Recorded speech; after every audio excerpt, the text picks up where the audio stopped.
Help me, sis." My niece, Jenny, was about to burst into tears as she handed me something. It was just a picture of my brother, her father, with his colleagues at a bar.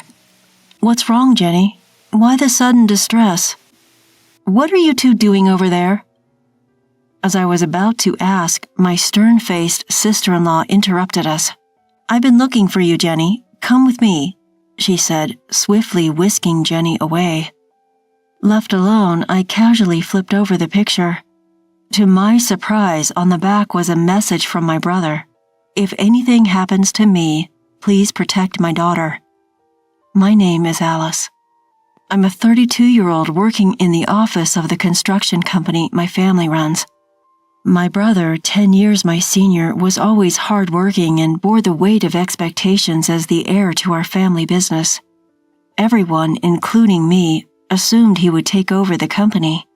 However, since he finished high school, disagreements with our father over management policies began to increase. My brother, it seemed, wasn't really interested in taking over the company, often saying, "I love being a carpenter, but that doesn't mean I want to inherit the business." I remember him repeating this like a mantra. Then he announced, "I've met someone I want to marry," and introduced us to a woman. Her name was Maggie. She had an outgoing personality and quickly bonded with our family, but she never lived with us. "I'm going to get married and leave this house." "Wait, aren't you going to take over the business, bro? You know I don't get along with Dad, right? I don't want to cause you any trouble." With those words, he gently stroked my head.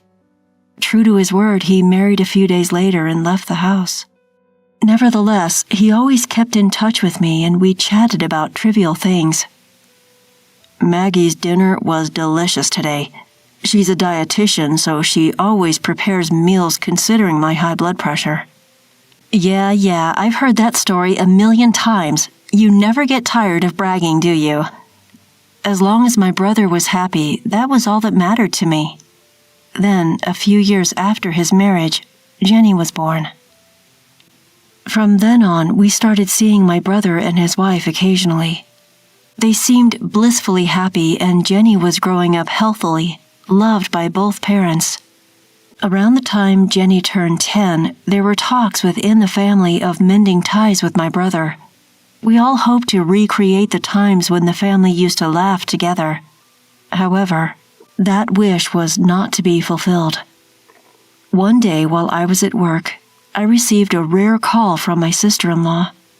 While it wasn't unusual to get calls from my brother, it was strange to hear from her.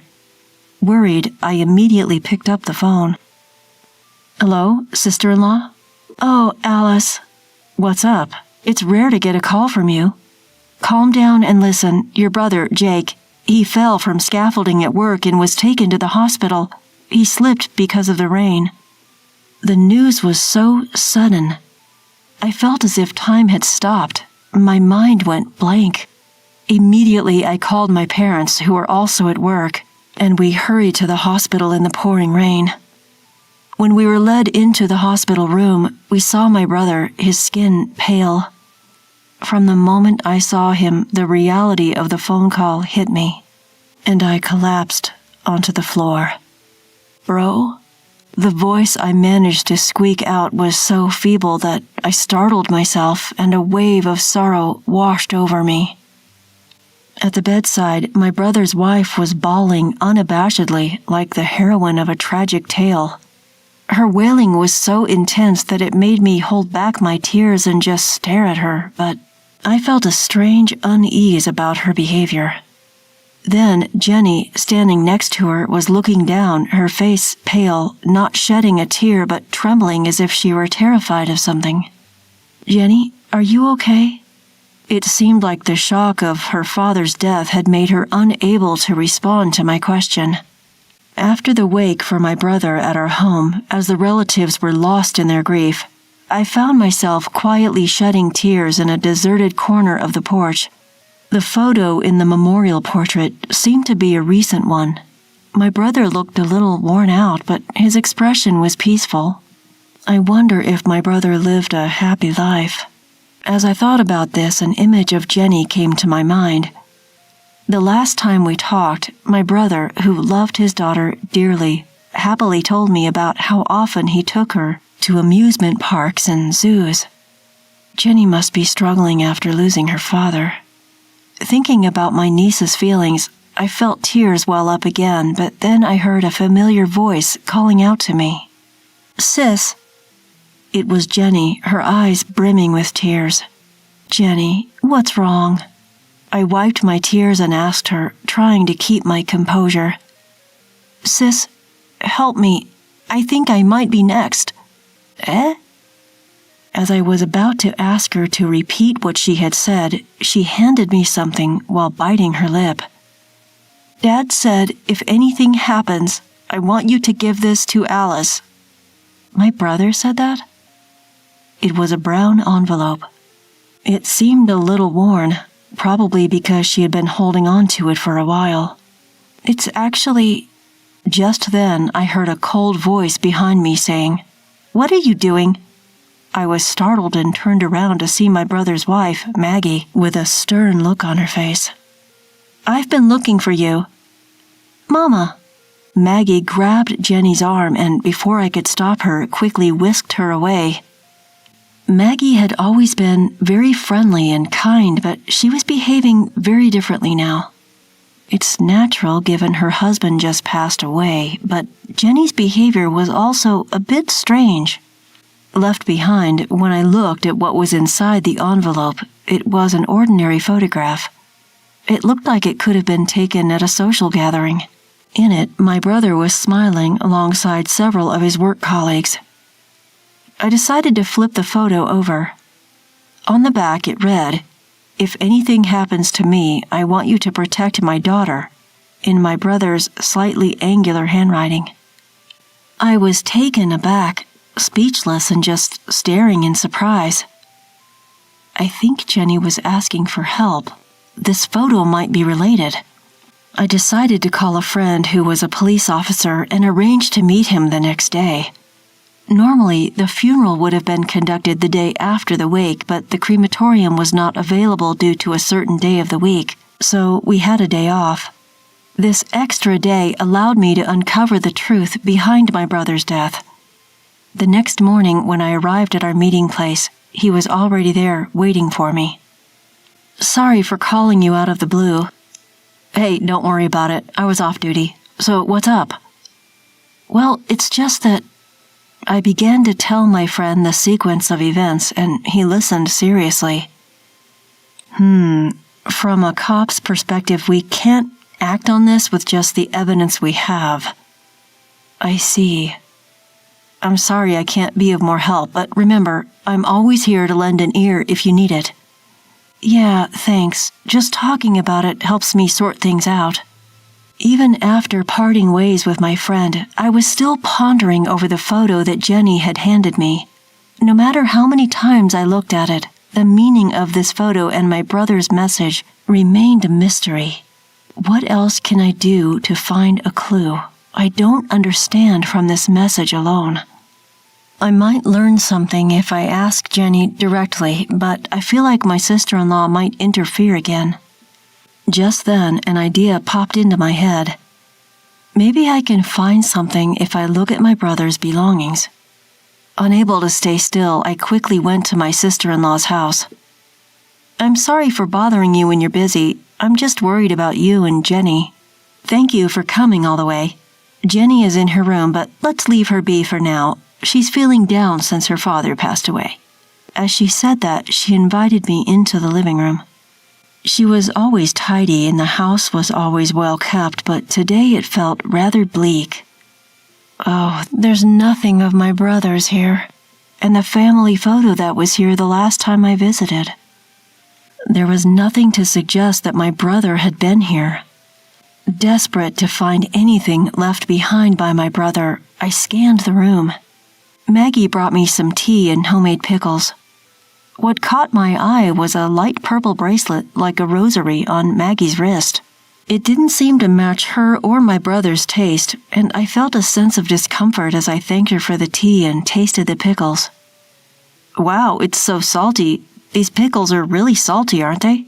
I quickly gulped down my tea to wash down the extreme saltiness of the pickles, but Maggie just tilted her head, saying, "Really? I don't think so." Maggie, a dietitian, made delicious meals that my brother looked forward to so much that he would rush home from work.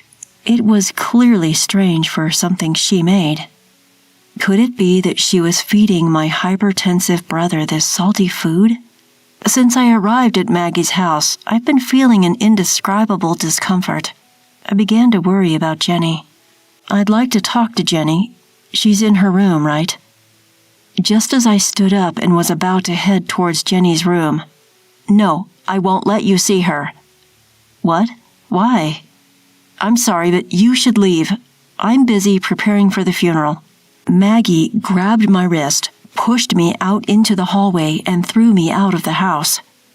Despite visiting the house, I was unable to find any clues. As I looked up at the sky, wondering what to do, Jenny poked her head out of a second-floor window. She put her index finger to her lips in a quiet gesture and threw something at me. It was a small key, wrapped in a cute memo paper. "The key to the shed. Hide it under the potted plant after you use it," the note read. When I silently showed a thumbs up to Jenny, she silently nodded and gently closed the window. I went to the backyard to avoid my sister-in-law and used the key I received to open the shed. Inside, it was packed with my brother's belongings. Among them, I found a diary. Jake was a diligent person and had been recording his daily events in a diary since he lived at home. There was something unbelievable written in there. The seasoning of the food had become heavy, and even when he pointed it out, she said, "Leave it to me, I'm a dietitian," and he couldn't get her to take it seriously. His health had been declining recently. Furthermore, the reason why Jake left that photo was also recorded. I'll never forgive this. The next day, many people, including relatives and Jake's colleagues, gathered at the funeral. When Maggie took the microphone to give the bereavement address, I stood up and stopped her. "I have something I want you all to hear." "Oh, Alice? What's wrong?" Ignoring Maggie, who was surprised by my sudden action, I stepped out in front of the family. Jake's death wasn't an accident. The hall was in an uproar at my words, and Maggie had a very stern look on her face. "What are you talking about? My husband slipped off the scaffold at work and fell." I showed everyone Jake's diary. "Everything is written here. My sister-in-law, who is usually good at cooking, started making heavily seasoned dishes, and Jake's health started to deteriorate. It's strange, isn't it, Maggie, to not only serve salty pickles and soup to Jake, who has high blood pressure, every day, but also to insist that he eat everything without leaving any?" "I don't know anything about that. I was careful with his meals every day." Ignoring Maggie, who seemed to be playing innocent, I pulled out another piece of evidence. "This is a photo that Jake left for me. At first, I didn't know what it meant, but when I visited your house yesterday, I understood. The person in this photo is wearing a bracelet that matches the light purple bead bracelet you are wearing." As I pointed to a certain person, everyone's gaze was instantly drawn there. "Mr. Johnson, you and Maggie were having an affair, weren't you? Even though you were a colleague whom Jake trusted the most, why did you do such a thing?" As the hall began to stir, Maggie glared at me with a stern expression, and the man looked pale and nervous. Mr. Johnson was a familiar face to me as well. He had been a good friend of Jake's since Jake graduated from high school and started working, and he had visited our house many times. His wrist, wiping the sweat from his forehead, revealed the same bracelet as Maggie's. I'm sure Jake was struggling a lot, knowing that the colleague he trusted was his wife's affair partner, and that he might even be targeted for his life. That's why he couldn't tell me directly, and leaving this photo was all he could do. As I spoke to Mr. Johnson, choking back tears, he broke down crying and held his head. "What? A diary and a bracelet can't be evidence of an affair or killing my husband." Maggie started to get defensive. But I was prepared for that, so I continued with the diary. There's more evidence. Jake checked your phone, Maggie, and saw your emails with him. It seems it was written, "Jake is in the way for us to be together. Let's get rid of him somehow." That's a lie. Is it a lie? We can easily find out by investigating, right? At first, it seems you thought of taking advantage of my brother's high blood pressure to kill him through his meals, but that would take too long. So, driven by your desire to get married as soon as possible, you approached Mr. Johnson to eliminate my brother in a workplace accident, didn't you? You planned to push him from a high place on a rainy day, and if anyone asked, you'd just say he slipped. I never said that. He's the one who suggested it. Maggie began to point at Mr. Johnson, trying to shift the blame onto him. The man shook his head frantically, denying it. Mr. Johnson, it was raining on the day my brother died, wasn't it? Mr. Johnson gave a small nod. Normally, work would be stopped on a rainy day, so why wasn't it? It was just a drizzle and we had a deadline, so he suggested we should continue with the work, so I thought it was an opportunity. My brother thought of you as his best friend and trusted you until the end, you know? The moment someone gulped, he bowed deeply towards Jenny, Jake's only daughter. I was led astray by her and I did something terrible. I'm truly sorry. As Mr. Johnson continued to apologize while crying, Jenny looked at him with sad eyes. Maggie was still shouting, I don't know anything about it. I'm not guilty. Even at this point, you'll submit the incriminating emails to the police, right? When Mr. Johnson offered his phone, it seemed she finally gave up. Then, a police officer friend who had come to my brother's funeral arrested the two of them and took them away. It was a relief to see them finally apprehended. After that, Maggie and Mr. Johnson received long prison sentences. Thanks to the lawyer I hired, Jenny was able to receive $100,000 from a system called Victims' Compensation Program, which is designed to help the bereaved families of victims recover a peaceful life as soon as possible. Jenny was in shock from the incident and lost her spirits for a while, but I adopted her as my child and she has started to show more smiles. I decided to pour a lot of love into this child, in place of my brother.